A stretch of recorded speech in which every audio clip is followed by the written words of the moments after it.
Hola, buenas tardes. Bienvenidos a esta séptima sesión del curso de Teología. Y esta sesión va a ser sobre por qué la Iglesia es necesaria. Nos adentraremos en la necesidad de que haya Iglesia hoy en día, de si sobra o no, y luego también de crecer en comunidad. Bueno, hoy contamos con don Pablo Martí del Moral, sacerdote de Granadino. Es licenciado en Derecho por la Universidad de Málaga. Es doctor en Teología por la Universidad de Pontificia Santa Cruz en Roma. Y actualmente profesor de Teología Espiritual y subdirector del Departamento de Teología Sistemática en la Facultad de Teología de la UNI. Y sus líneas de investigación principales son, bueno, la teología espiritual en general, podríamos decir espiritualidad contemporánea, total, legal. Y si destacamos un libro, pues podríamos decir teología espiritual, que se publica en el año 2000. Y bueno, ya sin más dilación nos quedamos con él y esperamos que os guste. Muchas gracias.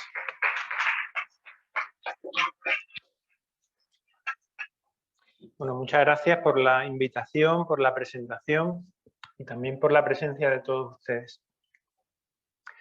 El tema que me habían propuesto es ¿por qué la Iglesia es necesaria? Para empezar, había pensado, quizá como marco nos puede ayudar he buscado esta foto que es aquí mismo, aunque se reformó, ¿verdad?, el aula magna. Creo que no sé exactamente qué año es la conferencia, la tertulia con San José María, 60 y tantos. Y ahí he colocado una frase suya que escribe ya desde el principio, cuando él funda el Opus Dei, en 1928, los años 30. Mi labor apostólica, la labor que quiero hacer en el mundo entero, tiene este fin. Y lo expresaba es una oración. Omnes cum Petro adiesum per Mariam, que todos, y eso en sus escritos íntimos, sus apuntes íntimos y en otros escritos de esa época, te das cuenta que el omnes, el todos, se está refiriendo al mundo entero. Que todos, con Pedro, es decir, con el Papa, vayan hacia Jesús por María. Eso está, me parece, también los fundamentos de esta universidad, del fundador de esta universidad, y es el marco en el que se sitúa la Iglesia. Pero lo primero sería esto, ¿por qué la Iglesia es necesaria? ¿No? ¿Es necesaria? No vamos a hacer así Kahoot ni cosas de estas, pero sí que levante la mano el que piense que la Iglesia de verdad es necesaria para él. O el que piense que no. La Iglesia es necesaria. ¿Quién piensa que la Iglesia no es necesaria? Ok. ¿Pensáis que habría que preguntar, ¿es necesaria para qué? En el fondo, os he hecho esta pregunta, ¿es necesaria? Porque no se puede responder. Sí, no, muy bien, lo que me parece. Y de corazón, por así, o de entrañas, bueno, vale, la Iglesia es necesaria o pues, la Iglesia no es necesaria. Pero la pregunta correcta es, bueno, ¿para qué es necesaria la Iglesia? ¿Qué es la Iglesia? Y entonces ya puedo responder si es necesaria para eso o no. Estas serían las preguntas, me parece a mí que habría que ver. ¿Qué es la Iglesia? ¿Para qué es la Iglesia? ¿Quién es la Iglesia? ¿Y de dónde viene la Iglesia y a dónde va? Estas preguntas son las que me gustaría intentar responder, o al menos más que responder, porque nos llevaría muy lejos y muy largo, dar algunas ideas. Yo creo que, en el fondo, me gustaría dar, yo creo que son 3 frases con las que se podría explicar muy bien lo que es la Iglesia, para qué es la Iglesia y, por tanto, que la Iglesia es necesaria para que todos, con Pedro, puedan ir hacia Jesús, con María. La primera frase, fijaos, cuando me pidieron esta sesión pensando, la primera frase que me ocurrió es esta. Es una frase de Romano Guardini, un sacerdote alemán del siglo XX, uno de los teólogos, pensador teólogo muy importante, una frase que dice en unas conferencias que publica en Bonn en 1962. Y lo que él manifiesta es eso. Veo la Iglesia cómo se despierta en las almas. ¿A qué estaba haciendo referencia? La Iglesia que se despierta en las almas. Ahora veremos después, ¿no? Hay un documento muy importante para entender la Iglesia. Ahora es un documento del Concilio Vaticano II que se llama Lumen Gentium, ¿no? La luz de las gentes. Un documento que intenta explicar lo que es la Iglesia y para qué es la Iglesia. En ese documento, el primer paso, vale, porque este se va a ver, bueno, así me parece que el primer paso de ese documento es explicar que la Iglesia es sobre todo un misterio. El misterio de la comunión de Dios con los hombres. Y ese misterio se realiza ¿dónde? En todas las personas bautizadas, en todos los cristianos. Cuando Guardini emplea esta frase, la Iglesia se despierta en las almas. Lo que me parece yo que entiende o que quiere decir es precisamente eso, es que son las personas. Es cada uno, es cada cristiano el que se está preguntando por la Iglesia. Esto es un cambio de mentalidad. Quizá también para vosotros, de hecho he empezado, la primera diapositiva es una foto del Vaticano. La Iglesia es el Vaticano, la Iglesia es el Papa. La Iglesia son los obispos. La Iglesia son los sacerdotes o las monjas. Lo que queda claro en el concilio, y en el fondo está en parte toda la teología del siglo XX, es que la Iglesia está en las almas, en los cristianos, en las personas. Esto es muy contemporáneo, pero a la vez es que es muy cristiano. Es decir, ¿qué significa eso? Que el protagonista soy yo. Ese documento de Lumen Gentium, para muchos, lo más importante es el capítulo 5, que llama la llamada universal a la santidad y al apostolado. Y en ese documento lo que aparece, todos los cristianos están llamados a ser santos y a realizar la misión apostólica de la Iglesia. ¿Eso qué significa? Es decir, la Iglesia es cada cristiano. Y la Iglesia es el sentir común de todos los cristianos de hoy día y de todas las épocas. Lo tengo al final de la presentación, pasa que tengo como 40, casi todos son fotos, ¿eh? No. Tengo algunos datos, ¿no? Pero ¿sabéis? O sea, cuando hablamos de la Iglesia Católica, ¿de cuánta gente estamos hablando? ¿Alguien se lanza así con algún número? Esto es, la Iglesia Católica los últimos datos, que son del anuario pontificio, yo creo que son del 2020, pero son 2 años antes, son 1.300 millones, 1.300 y pico millones de personas. La Iglesia, los católicos, los cristianos son más, ¿no? Los cristianos son como 2.300 millones, más o menos respecto a las religiones del mundo y a las personas y a toda la población mundial, ¿verdad? Los cristianos son el 33%. Y los católicos el 18%, 17, 70%. Y eso, ¿pensáis que la Iglesia Católica respecto al año anterior ha disminuido o ha crecido? ¿Quién piensa que ha crecido? Que levante la mano. ¿Quién piensa que ha disminuido? Que levante la mano. ¿Quién no? Pues ha crecido en 15 millones. ¿Vale? Pero bueno, no sé, o sea, la Iglesia se despierta en las almas. La Iglesia son cada uno de esos cristianos. Y en el fondo, el sentir común de esos cristianos. Eso es así, ¿eh? Eso, claro, nos lanza un reto que veremos al final. Las últimas ideas de las que quiero hablar es el reto, los desafíos que tiene la Iglesia hoy día. Este es un reto. y es también un peligro. ¿Por qué es un peligro o una amenaza, ¿no? Porque, claro, vivimos en un mundo, sobre todo nosotros, ¿no? Una sociedad más individual. Claro, la Iglesia soy yo, entonces, pues no me gusta lo que ha dicho el Papa o lo que no ha dicho, no me gusta lo que ha dicho este obispo o lo que no ha dicho, a ver, este sacerdote porque dice no sé cuánto, este otro. Entonces tenemos el peligro, la Iglesia porque no se adapta, la Iglesia porque en esto no cambia, porque no se moderniza, porque no... Entonces, aunque eso es así, tenemos el peligro de que la Iglesia empequeñecerla porque no nos damos cuenta de la grandeza que es la vocación del cristiano.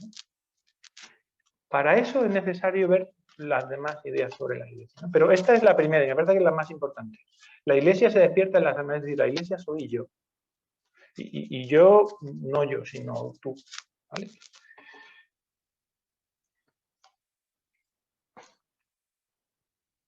Esto es, ¿no? O sea, esto es la Iglesia. También eso.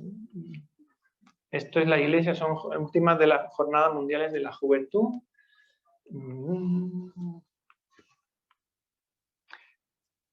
Segunda idea, esta frase que también me parece que es muy importante. Como veis es una frase de Lumen Gentium, que es ese documento sobre la Iglesia del Concilio Vaticano II. Fijaos lo que dice el concilio. Fue voluntad de Dios el santificar y salvar a los hombres, no aisladamente, sin conexión alguna de unos con otros, sino constituyendo un pueblo. Esta sería la segunda idea. La Iglesia es un misterio de comunión. La Iglesia se despierta en las almas, está en cada uno. La Iglesia es el pueblo de Dios. ¿Por qué? Porque fue voluntad de Dios santificar y salvar a los hombres, no aisladamente, sino constituyendo un pueblo. Y eso es la Iglesia, el pueblo de Dios. Fijaos que en el fondo lo importante que hemos dicho antes es mi relación con Dios y la relación de Dios conmigo. Fijaos, esa relación nos llega a través de un pueblo, de una familia, de una comunidad.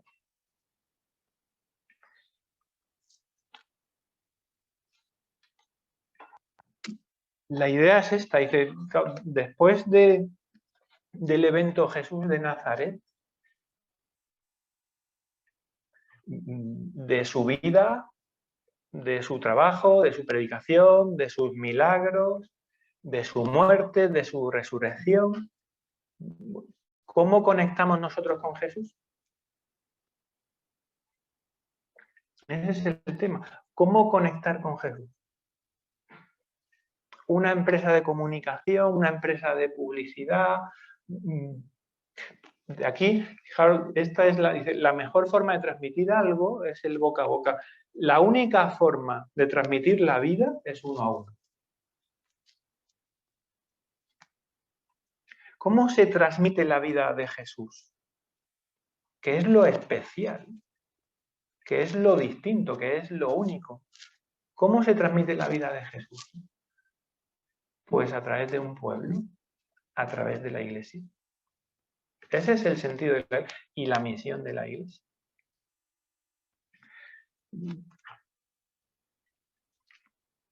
Antes he dicho, Dios quiso fundar, ¿verdad? La Iglesia, ¿no? O sea, Dios quiso transmitir la salvación a través de un pueblo. ¿Cuáles son esos momentos fundantes? ¿No? Pues el inicio ya está en Israel. Cuando Dios elige un pueblo, el pueblo de Israel, y a través de él hemos conocido todas las cosas sobre Dios. Sobre el Dios creador, sobre el Dios providente, sobre la ley de Dios, sobre el templo, sobre tantas cosas de la religión. Sobre la promesa del Mesías. Llega un momento en que efectivamente aparece Cristo en la tierra. ¿Y qué hace Cristo? Pues elige a 12 apóstoles. ¿Por qué 12? ¿No? Porque 12 son las tribus de Israel. Estaba representando el pueblo con esa elección de los 12. Esos son los momentos fundantes de la Iglesia. Jesús que elige a los 12, Jesús que constituye la Eucaristía, Jesús que les manda a predicar por todo el mundo, Jesús que les envía el Espíritu Santo en Pentecostés y luego la Iglesia que se difunde por el mundo entero. Hay un autor muy simpático, ¿no? Muy profundo, se llama Pascal, que dice: la Iglesia es el cuerpo extendido y difundido de Cristo por toda la tierra, por toda la historia, por todos los pueblos. Eso, ¿por qué es así? Porque Dios lo quiso. Y lo quiso con hechos concretos. Y tenéis una representación de los apóstoles, la última cena, ¿verdad?, de Bernardo. Son momentos, la Eucaristía es un momento fundamental de constitución de la Iglesia. Pentecostés, ¿verdad?, del Greco, y este es San Pedro, ¿no?, con las llaves de la Iglesia. Esta cita me la encontré la semana pasada, no me acuerdo dónde la recogí, pero ¿por qué es importante? Porque fijaos, cuando hablamos de la Iglesia, hablamos del pueblo de Dios, vamos a hablar también de que es el cuerpo de Cristo y la esposa de Cristo. En la Iglesia vemos que somos cada uno de nosotros y a la vez somos todos. Eso es una comunidad, ¿no? Eso es una comunión, una unidad de muchos. Esto me lo encontré buscando, bueno, ¿qué supone el nosotros? Yo siempre, cuando hablo de esto, siempre pongo el ejemplo que no es de los deportes. No es lo mismo tú solo entrenar al fútbol, que es lo que, bueno, ya se puede hacer algo más, ¿no? No es lo mismo tú solo entrenar al fútbol o hacer un deporte que jugar un partido. O sea, el equipo, en el fondo, el nosotros, es mucho más que cada uno de los individuos. ¿Vale? Eso se cumple en todo. Es una realidad que no es fácil ser yo mismo y ser nosotros, ¿vale? Fijaos esta explicación del yo, del tú y del nosotros, ¿no? Porque me parece que se entiende como ejemplo lo que es la Iglesia y también pone como, en el fondo, está diciendo que tenemos que ser cada uno de nosotros cuando formamos parte de una comunidad, de un grupo, de una familia. Voy leyendo los párrafos, ¿no? Me parece que es denso, pero yo creo que se entiende. Dice: a diferencia de Dios, el hombre no posee simplemente la identidad en sí mismo, sino fuera de sí, trascendiendo. Entonces, Dios es Dios en sí mismo, ¿no? La Trinidad, ¿no? Vamos a entrar. Nosotros, para ser nosotros, tenemos que ir hacia afuera. Su trascender es comunicarse con Dios, ser introducido en el misterio de su vida. Descubro mi identidad personal en la identificación con Cristo. Sí, el modelo de eso es la Iglesia, que realmente es el cuerpo de Cristo. Es identidad por la fuerza unitaria del amor, que no aniquila a los contrarios, tú y yo, sino que los lleva a su unidad más profunda. Encontrar la identidad mediante la identificación con Cristo significa llegar a una unión con Cristo que me devuelve completamente a mí mismo, mientras yo me reconozco aceptado y me entrego a Él. La relación hace posible lo personal, la comunión y la identidad, sin disolución de lo que es propio de cada uno, el equilibrio de trascendencia e inmanencia.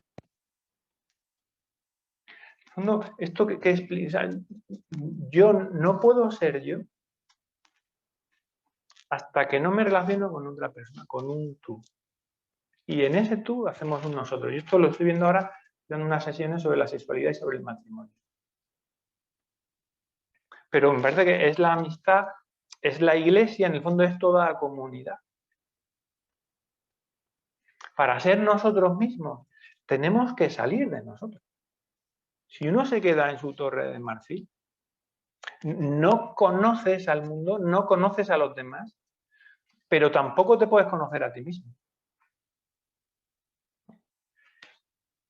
Esto es la fe, ¿cómo funciona el YouTube? Pues es nosotros con Jesucristo, y al conocer a Cristo y al salir de nosotros para conocer a Cristo, nos conocemos a nosotros y nos damos cuenta de quiénes somos, porque Jesús al mirarnos nos acepta, nos ama. Y cuando surge esa amistad, ese amor, ese nosotros, ya no es simplemente una relación de yo y de tú, es algo distinto. Es algo más grande. ¿Vale? Eso es lo humano, en la comunidad, eso es la familia, pero eso también es la iglesia. Por eso la iglesia es cada uno de nosotros y somos todos. Bueno, esto es una representación de la Trinidad que también nos ayuda a entender esa idea, ¿no? de ser yo y a la vez ser comunidad. Fijaos, esto es la iglesia, el cuerpo de Cristo, tocar a Cristo 2000 años después.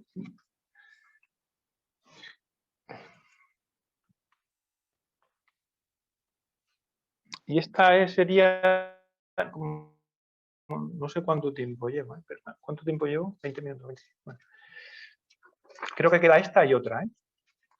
Esta es otro documento que me parece que es muy importante si uno quiere leer algo así teológico, que se entienda. Si uno, aunque quizás es más complicado leer el texto del concilio, ¿no? del Lumen Gentium, esta es una encíclica de Benedicto XVI. Es la primera encíclica que él escribe.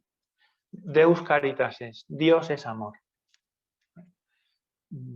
Y ahí él explica lo que es la iglesia. La iglesia aquí ya sería vista como la esposa de Cristo. Cuando en la teología se intenta explicar qué es la iglesia, se usan las imágenes. Ya hemos empleado dos imágenes importantísimas. La iglesia es el pueblo de Dios. La iglesia es la esposa de Cristo. ¿Eso qué significa? Que tiene como, ha recibido de Cristo toda una serie de realidades y tiene que disponer de ellas, tiene que realizarlas, tiene que cumplir esas tareas. ¿Cuáles son esas tareas de la iglesia? Esas tres. El anuncio de la palabra de Dios, el querigma, eso es lo que es la iglesia y lo que hace la iglesia y para lo que está la iglesia. El anuncio de la palabra de Dios, la celebración de los sacramentos, liturgia y el servicio de la caridad, la diaconía. Y además dice el Papa Benedicto, dice, estas tareas se implican mutuamente y no pueden separarse una de otra. ¿Vale? La iglesia, ¿no? Como esposa de Cristo, es esto, esta es su misión, esa es su tarea. Anunciar la palabra de Dios, celebrar los sacramentos, servir a la caridad. Esto es de toda la iglesia y por tanto de cada uno de los cristianos. En el fondo, es lo que hizo Cristo. Y la iglesia rime para continuar la misión de Cristo. Ok, vamos adelante.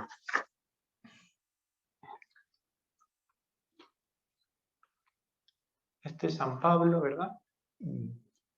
Este es un cuadro muy famoso, el tríptico de Gante, el Cordero Pascual. ¿Vale? Esto es la iglesia. Esto nos llevaría también más lejos, pero no me voy a detener aquí. La iglesia, la otra imagen que os quería hablar de la iglesia es el cuerpo de Cristo. Eso aparece en San Pablo sobre todo. ¿Por qué la iglesia es necesaria? Porque es el cuerpo de Cristo. ¿El cuerpo de Cristo es necesario? Sin el cuerpo de Cristo no hacemos nada.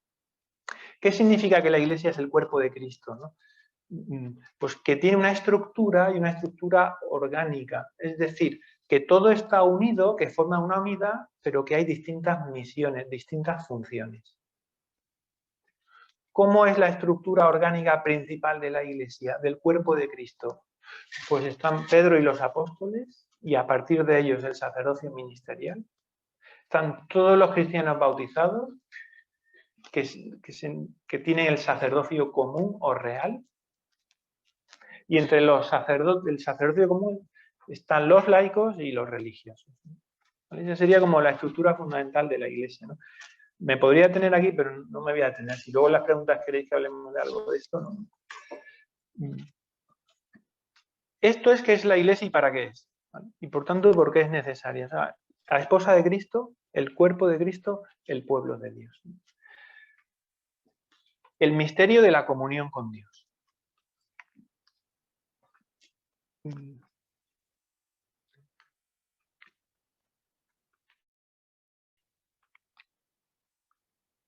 Entonces, aquí la pregunta sería, bueno, ¿de dónde viene la Iglesia? Nos queda, ¿de dónde viene la Iglesia y hacia dónde va? ¿De dónde viene la Iglesia? ¿Qué hicieron los primeros cristianos? ¿Vale? En el fondo, para la teología es muy importante, no es muy importante estar a la moda. ¿Vale? La teología siempre se hace nueva sin cambiar. En el fondo son nuevos los modos de explicar y en eso tiene que adaptarse y saber explicar las cosas, ¿no? Y entrar también a los temas que aparecen, a las formulaciones de los temas nuevos. El problema de la teología es que siempre tira hacia atrás, hacia 2000 años. Porque lo interesante de la teología católica es el misterio de Jesucristo. Ahora, para comprender el misterio de Jesucristo, nos tenemos que ir hace 2000 años no solo a la vida de Jesús, sino a la vida de Jesús que se nos transmite por la Iglesia. Porque nosotros todo lo que sabemos de Jesús lo sabemos por la Iglesia. También hay fuentes históricas externas a la Iglesia, por supuesto, pero todo lo que sabemos de Jesús, lo más profundo, lo más certero, lo más cercano, lo sabemos por la Iglesia. ¿Cómo vamos nosotros en el siglo XXI a conectarnos con Jesús? Pues a través de la familia, a través de la tradición, a través de todo lo que hemos recibido. Y hemos recibido al mismo Jesús. El mismo Jesús que dieron los apóstoles. ¿Cómo se formaron esas primeras comunidades cristianas? O sea, ¿cómo los cristianos del principio, de la época apostólica, de la época de Jesús, decimos nosotros, ¿qué tenemos que hacer? Para ver también nosotros qué tenemos que hacer. Pues fijaos, los cristianos lo primero que hicieron fue reunirse en comunidades. ¿Cómo se formaron esas comunidades? Con 5 elementos. Estos 5 elementos son los que formaron las comunidades de los primeros cristianos. Y en el fondo son los 5 elementos de la Iglesia hoy día en el universo y en cada sitio, en cada comunidad. Los dos primeros elementos son quizá los esenciales, los fundantes, los apóstoles y el Nuevo Testamento. Están unidos.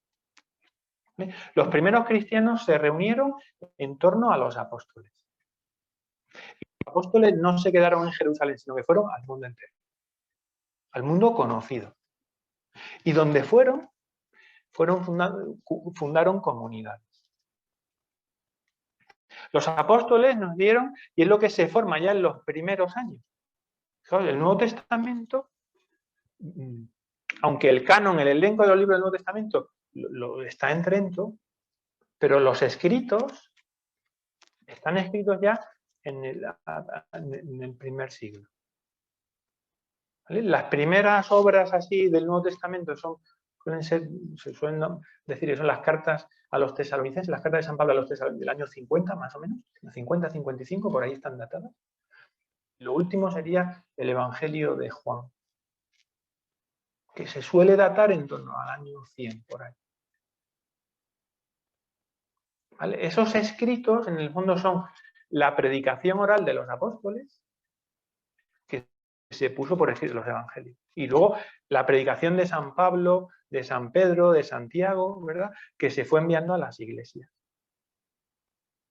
Los cristianos fueron recogiendo esos tesoros y los fueron transmitiendo poco a poco a las distintas iglesias y nos han llegado hasta ahora.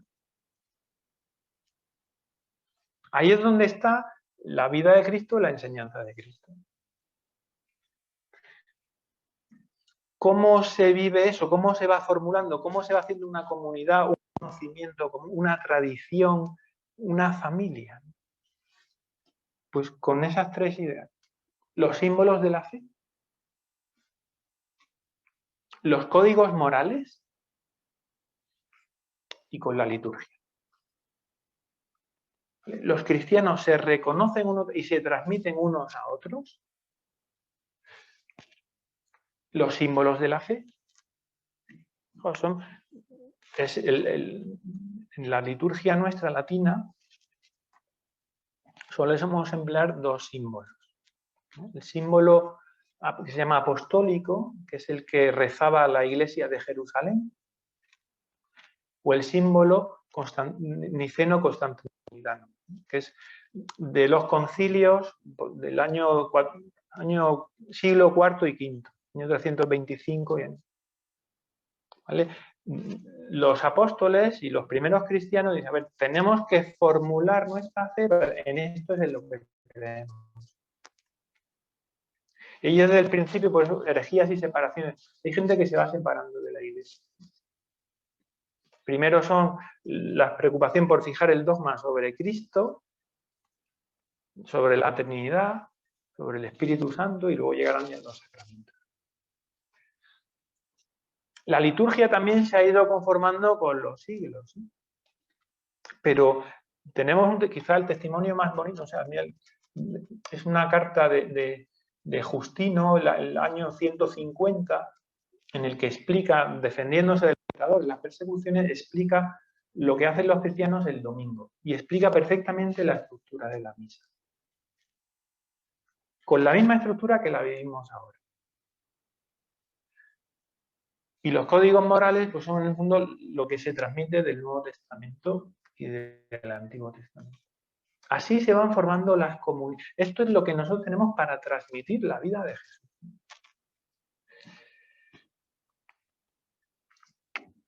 Última idea.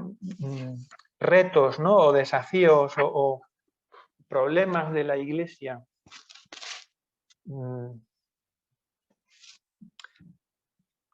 Claro, los problemas de la Iglesia, yo he puesto dos. Hay gente que habla de un cisma, gente que habla, no sé. A mí me parece que hay dos temas esenciales o importantes desde mi punto de vista. Uno es transmitir el mensaje de la misericordia. O sea, el mensaje cristiano es el mensaje de que el amor es posible. El amor es posible porque Dios es amor. Y porque Dios nos da su vida para que nosotros podamos amar. Todo amor verdadero lleva a Dios. Ahora, hacer ver esto no con la teoría, sino con la vida. Ese es el gran reto de la Iglesia siempre. El otro reto que ponía ahí es el tema del carisma y de la institución.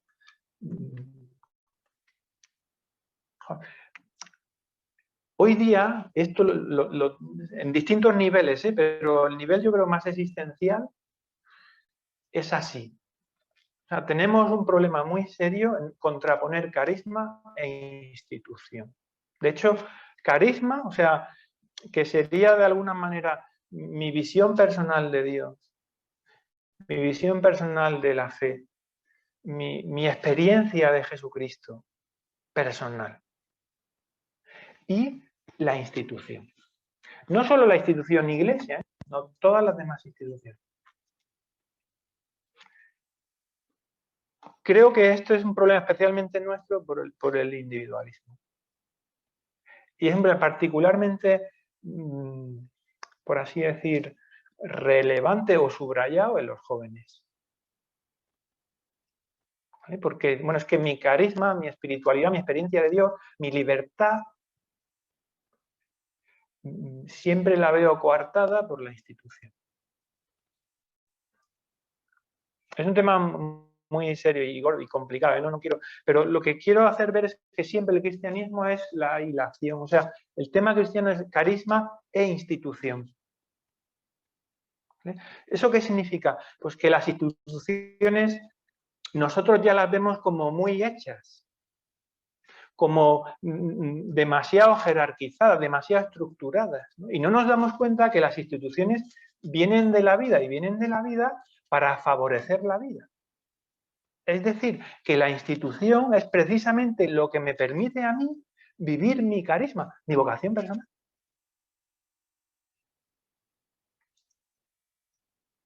Ponía como ejemplo, la universidad no puede pensar, pues yo estudiaría mucho mejor y aprendería muchísimo más si no hubiera universidad.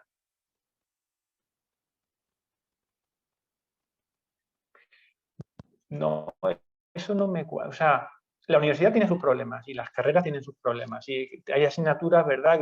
Que esto es una tontería, es que no sé, los médicos que estáis ahora, bueno, es que los exámenes después de Navidad, ok. Pero, a ver, no, o sea, que si yo no hubiera universidad, mi formación intelectual sería mucho más complicada. Pues fíjate, pues tu vida, tu vocación sería mucho más complicada. La institución sirve a la vida. La institución sirve a la vida. El Papa últimamente ha querido que en la Iglesia, y por eso creo que estos son los retos, ¿no? O sea, ha habido varios sínodos, pero de los sínodos más importantes y los últimos de la familia y otros sobre los jóvenes. ¿Vale? Esos son los retos de la Iglesia. Es decir, vuestros retos, ¿no? Porque vosotros sois la Iglesia. Y entonces se trata de ver las instituciones, ¿verdad? La vocación al celibato y, por supuesto, la vocación al matrimonio, que son instituciones, no están para quitarme mi libertad, para quitarme personalidad, sino para hacerla posible, para hacerla como mucho más profunda, mucho más real. Es decir, las instituciones están hechas y surgen en la Iglesia, ¿eh? por la acción del Espíritu Santo, para que los cristianos, ¿no?, puedan desarrollar a fondo su vocación cristiana. Ese cambio de mentalidad, pues toca a vosotros. No es sencillo, pero toca a vosotros. Ver que el sacerdocio no me coarta, ¿no?, sino que me hace mucho más libre. Ver que el matrimonio no me coarta, sino que me hace muchísimo más libre. Ver que el celibato en la institución laical o en la religión, en la religiosa, me hace muchísimo más libre, ¿no?, para conocer a Dios, para amar a Dios, para entregarme a las personas, para vivir para los demás. Y no simplemente un verano o un voluntariado, sino toda mi vida. ¿Qué cosa mejor que hacer con mi vida que eso? Eso son las instituciones. Bueno, pensaba que iba a hablar mucho menos, pero yo creo que aquí están las... Sí, ya está. Estos son algunos datos que tenía, pero ya los he dicho. No sé si sabéis datos de la Iglesia Católica en España, ¿no? Pero bueno, si os interesan los vemos, si no preguntas, ¿de acuerdo? Muchas gracias. Vale, sí. No, ningún problema. Sí. ¿Cómo podemos decir si la Iglesia somos nosotros, la formamos nosotros, que somos pecadores? ¿Cómo podemos decir que la Iglesia es santa? Y más habiendo existido papas o personas de la Iglesia que han hecho cosas escandalosas. Vale, muy buena pregunta. Por eso he insistido en el yo, tú y en el nosotros, ¿vale? Cuando la Iglesia somos nosotros, fijaos, la Iglesia es el sentir común de todos los cristianos de todas las épocas, ¿vale? Si nos pusiéramos todos los cristianos de todas las épocas a decir, ese papa es un cabrito, y lo diríamos sin ningún problema. Esa persona está haciendo un pecado. Esto no es de Dios. O sea, el infalible no es el Papa, el infalible somos todos nosotros porque decimos, oye, no, ¿dónde está la santidad? Está en Cristo, está en la Eucaristía, está en la Virgen. está en la caridad, está en la humildad, está en el sacrificio. ¿Sí? Ahora, nosotros nos damos cuenta que somos pecadores, oye, que yo que me enfado, que soy orgulloso, que soy envidioso, ¿no? Que tengo que... Bueno, todo, pero nos damos cuenta que los pecadores, y eso es la fe, el pecador soy yo, no es la Iglesia. Iría por ahí, ¿vale? De todas formas, o sea, es un misterio, ¿eh? Pero es así. ¿De acuerdo? Más preguntas. ¿Cómo explicaría la necesidad que tiene el hombre de la Iglesia a una persona que no encuentra ningún valor en la triple tarea? Que no encuentra ningún valor en la triple tarea que he dicho.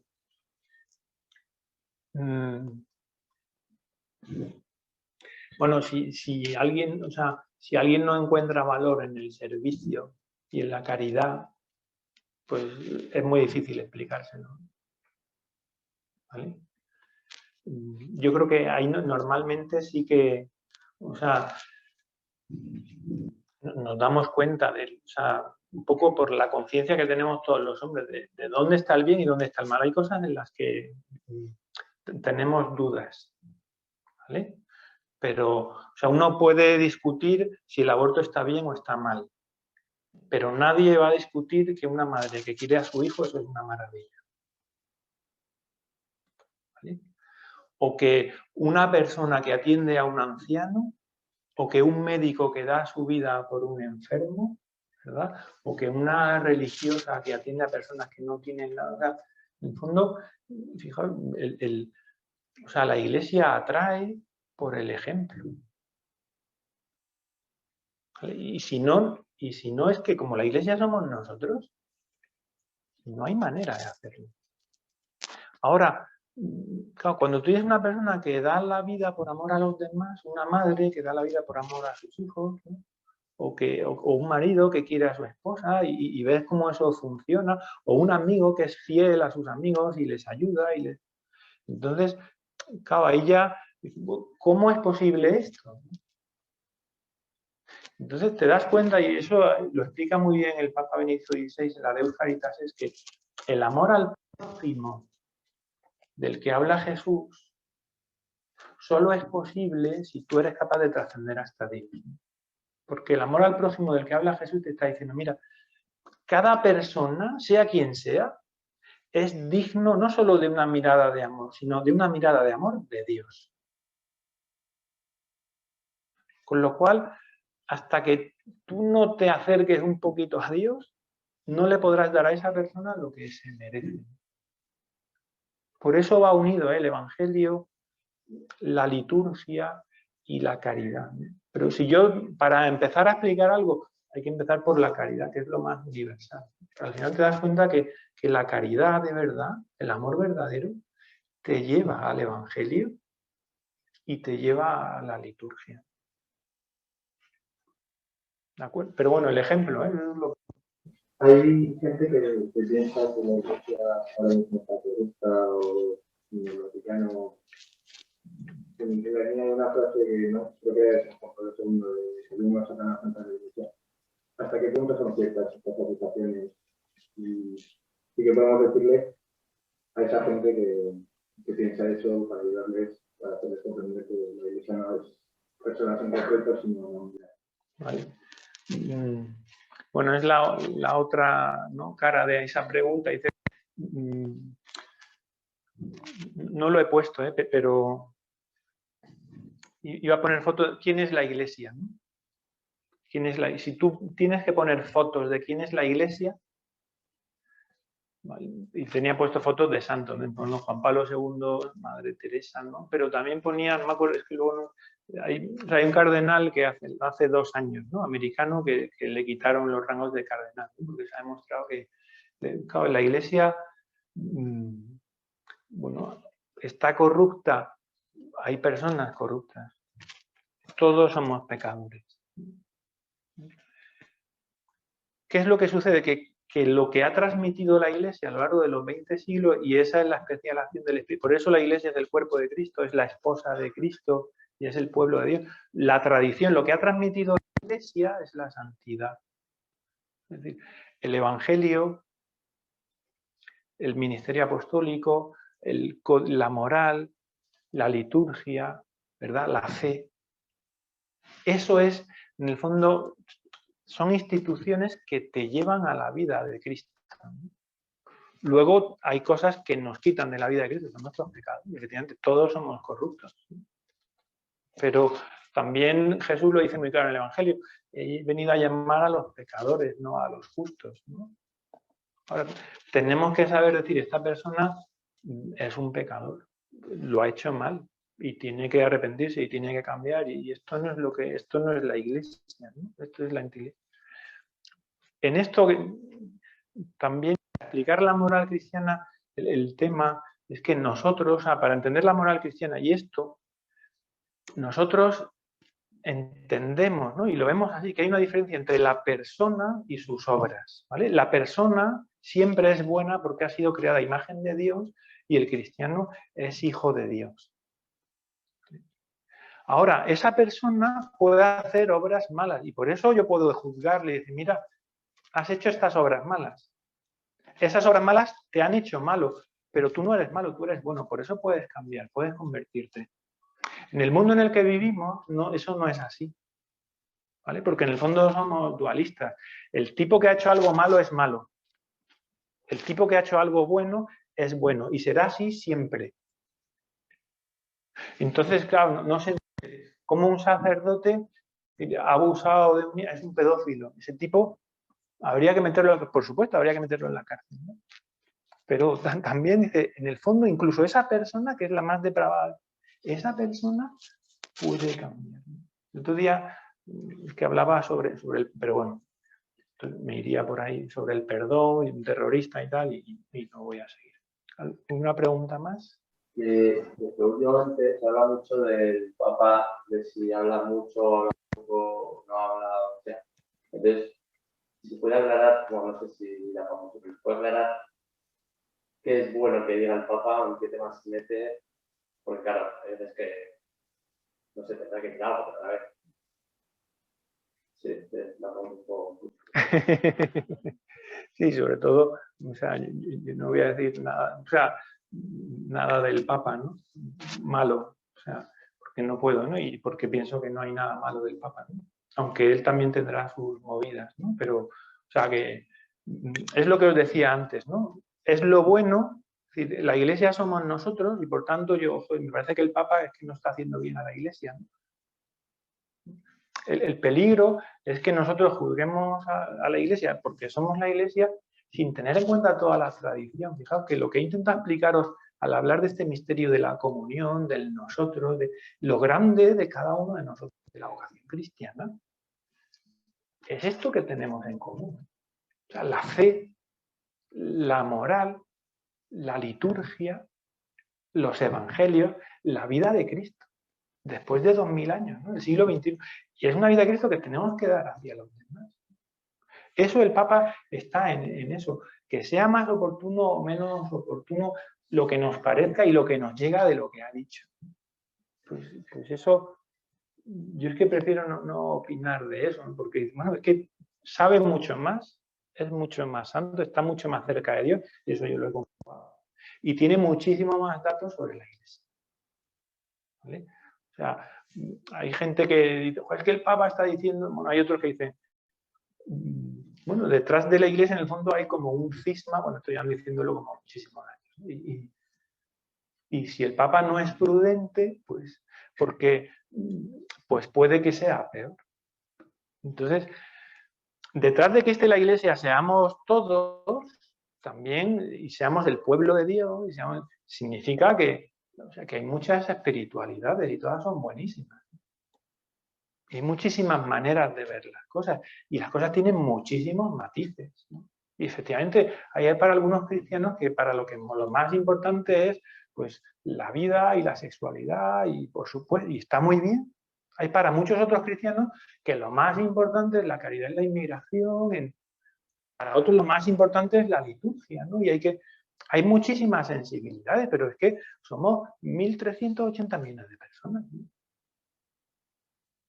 Entonces, yo no puedo juzgar. El Papa tiene muchísimas más luces de Dios, más experiencia, ¿no? Y muchísimos más datos humanos, ¿no?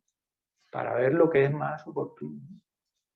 Sabiendo que siempre pues no podrá contentar a todos, ¿no? Pero tampoco se trata de eso, sino de que cada uno coja lo bueno, me parece. No sé si entienden. A diferencia de otras ramas del cristianismo, ¿por qué esa necesidad de la figura del Papa? ¿Por qué tiene que haber una cabeza? Vale, bueno, esto tiene, o sea, eso se ha comprobado, ¿eh? Ya en la historia y en la historia de la Iglesia, ¿eh? Que o sea, la unidad, aunque la damos todos, la comunión entre todos, la unidad ayuda muchísimo verla en una persona. ¿Vale? O sea, pues los hombres somos así, en el fondo tenemos que ver una persona, que es como símbolo de esa unidad. ¿Vale? Eso sería la respuesta más humana, más razonable, ¿no? Luego, pero la más teológica está porque Cristo así lo quiso, ¿no? O sea que al elegir a los 12 también se ve desde el principio que dentro de los 12 hay algunos apóstoles especiales y entre todos Pedro es especial. ¿Vale? Y no solo Pedro luego va a Roma y a partir de ahí el obispo de Roma ha sido siempre especial a lo largo de la historia. Algunas épocas son un poco más curiosas, ¿eh? Pero siempre el obispo de Roma ha tenido una voz y Roma es la ciudad imperial en algún momento, pero en algunos momentos del primer milenio, Roma es una ciudad sin importancia. ¿Vale? Y con muy poca gente. O sea, no es la Roma como la vemos ahora, ¿no? O sea, y a pesar de eso siempre ha sido como referencia especial. Yo diría eso. Y de hecho se ha demostrado, ¿eh? Que los ortodoxos, por supuesto, los protestantes, ¿no? Al no tener esa cabeza y esa unidad, pues han ido perdiendo muchísimo la unidad en otras cosas, ¿no? En la liturgia, en la moral, y en la fe, ¿sí? Y en los sacramentos. Allí hay, no sé si habéis visto, os he puesto aquí otros datos sobre la Iglesia en España, ¿vale? Son los estudios del CIS, del Centro de Investigaciones Sociológicas. Fijaos que siempre hace es una pregunta de corte, ¿no? En el fondo, son datos interesantes, ¿no? Porque desde los últimos datos de 2021 ahí están, pero más o menos, o sea, desde principios de siglo, yo creo. Fijaos, gente que se define católica ha ido bajando desde un 80%, en la actualidad está un 60-65%. Cuando le preguntas a los españoles cómo se definen en materia religiosa, ¿verdad? El 60-65% dice que son católicos. El 2%, eso no varía mucho, 2.2%, que son creyentes de otra religión y el resto ateos o indiferentes. Pero bueno, por ahí había una pregunta. ¿Cómo ve usted que los que se denominan cristianos hoy en día estén divididos en los protestantes, católicos, etcétera? ¿Y cree usted que es importante que se promulgue desde la parte católica buscar la unidad de todos los cristianos? Y eso, fíjate, es uno de los grandes movimientos de la Iglesia de todo el siglo XX, el movimiento ecuménico. Es hacia la unidad de la Iglesia. Por parte de los católicos se ve clarísimo, pero también por parte de algunos protestantes y de algunos ortodoxos. Hay testimonios muy bonitos de obispos, de sacerdotes y también de teólogos que tienen experiencias a partir de la Segunda Guerra Mundial, de coincidir en campos de concentración. Y de ahí ver y decir, oye, en el fondo somos católicos, somos protestantes, ¿no? Pero es que tenemos muchísimo más en común de lo que nos separa, ¿no? Y de esa experiencia, también de las guerras mundiales y después de las guerras y de todo ese sufrimiento juntos, ¿no? Surge esa necesidad que está ya en Jesús, ¿eh? El capítulo 17 del Evangelio de San Juan habla de esa unidad que es necesaria. Y es necesaria para la misión ante Cristo. Eso se ha traducido en el Concilio Vaticano II y luego en todos los intentos y en el querer de los papas, pues, de hablar con otras religiones, pero especialmente con los demás cristianos, ortodoxos y protestantes, ¿no? Se ha llegado a acuerdos bastante importantes, ¿no? Con los protestantes se han llegado a acuerdos sobre la cuestión teológica que en el inicio más nos dividía, que era cómo entender la justificación. Con los ortodoxos se han llegado también acuerdos, sobre todo a estar más cerca, ¿no? Pensad que antes del concilio prácticamente unos habíamos excomulgado a los otros. ¿Vale? A partir del concilio y toda esta reflexión ya decimos, a ver, hay problemas y hay diferencias que tenemos que salvar, pero somos hermanos, o sea, no creemos en Jesucristo, tenemos el bautismo, muchos tenemos la Eucaristía, tenemos el sacerdocio, tenemos la Biblia, hay muchísimas cosas que nos unen, ¿no? Y tenemos que conseguir, bueno, somos una familia separada, ser hermanos unidos. Ahora, eso tarda mucho, porque son distancias de siglos y no son cosas fáciles. Pero de nuevo, volvemos a lo mismo, somos nosotros. Si yo trato bien a las personas que no creen, a las personas que son de otra religión, o a los cristianos que no son católicos, pues ya estamos haciendo eso y forma parte de nuestra vida. Muy bien. Bueno, lo primero, muchas gracias por la intervención. Me preguntaba un poco relacionada con el papel de la Iglesia y el Estado. Históricamente la Iglesia ha tenido, pues, peso en el Estado, en la educación, o sea, como que ha estado muy unida. Y hoy en día vemos que, pues, está un poco como más separada de otras corrientes ideológicas que sí están teniendo mucho peso. Entonces, un poco, ¿cómo tendría la Iglesia que plantear esa situación? Vale.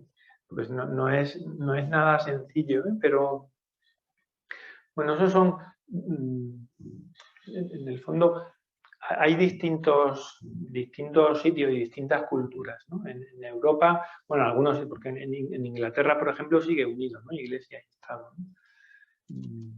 O en Estados Unidos, ¿no? Pues, o sea, en el fondo los protestantes, bueno, aunque habría, son como más oficialmente confesionales. En la Europa cristiana católica, especialmente en España, ¿no? De hecho está así en la Constitución, ¿no? Que España no es un Estado, no es confesional, ¿no? De todas formas reconoce la Constitución esto, o sea que el 70% de los españoles, ¿no? Se reconoce que es católico. A mí me parece que aunque yo en esto quizás soy demasiado liberal, pero o sea que la relación entre la Iglesia y el Estado es una relación de cordialidad y de ser una relación de, mira, déjame en paz que yo pueda hacer mi labor. Y la labor de la Iglesia fundamentalmente debe ser de educación. Y de forma, hombre, por supuesto, poder realizar los sacramentos y lo que es propio de la Iglesia, ¿no? Pero también lo propio de la Iglesia es la educación. Y en eso la Iglesia tiene tanto que enseñar, porque la moral de la Iglesia, la fe de la Iglesia, la humanidad de la Iglesia es tan grande que necesita formar. Claro, pero ¿quién es la Iglesia? La Iglesia son los matrimonios, la Iglesia son las familias, ¿no? La Iglesia son los jóvenes, son los niños, son los ancianos. ¿Vale? Esto es lo importante también para que la Iglesia pueda realizar su labor. Es verdad que en algunos sitios, en concreto en España, es que esto nos llevaría muy lejos. Yo en parte lo entiendo. O sea, hay gente, igual que hay gente que en la Iglesia que todavía no se ha enterado del Concilio Vaticano II, ¿no? Y está pensando en una Iglesia del siglo XIX, en la que son los sacerdotes los que tienen que decir lo que está bien, lo que está mal y los demás obedecer. Y decir, mira, no, aquí es la formación de cada uno. Esos mismos tipos que atacan a la Iglesia están atacando a la Iglesia del siglo XIX y no a la Iglesia del siglo XX o del siglo XXI. En el fondo, son ideológicamente bastante trasnochados.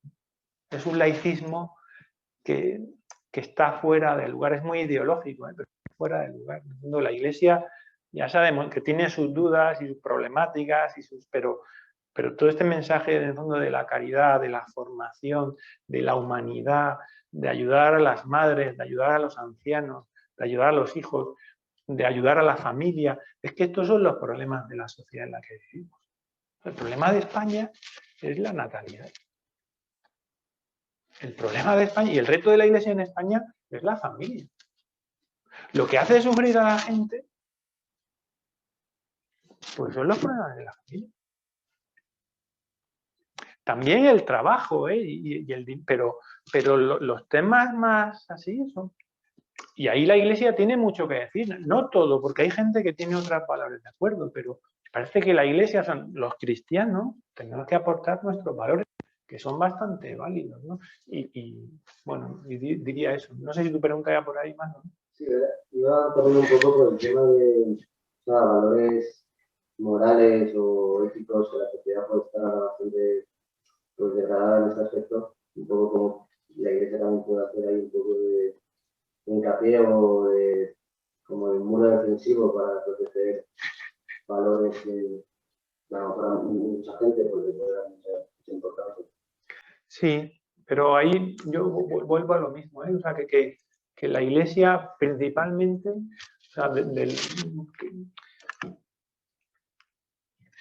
sea, aquí es cuando hice números, ¿no? El CIS de diciembre de 2018. De España hay pues 46.700.000 habitantes. De esos 32 millones se dicen que son católicos. Luego, otro tema es los que practican, que efectivamente pues no practican tanto, pero al final casi todos los domingos a misa, ¿no? O sea, todos los domingos pues van 3.700.000 personas. Y todos los días a misa van pues casi 800.000 personas. ¿Vale? Pero los católicos son esos 30 millones. Y hay muchos valores que uno puede defender y que son necesarios.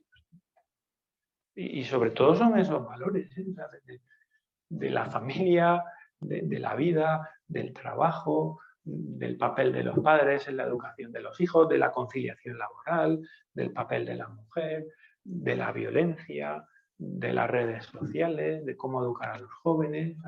Y eso es lo que... Bien, muchas gracias. Y gracias especialmente a usted, Pablo. La próxima semana la sesión será el martes y vendrá don Fernando Millán a hablar sobre la historia de la salvación. Y nada, que muchas gracias.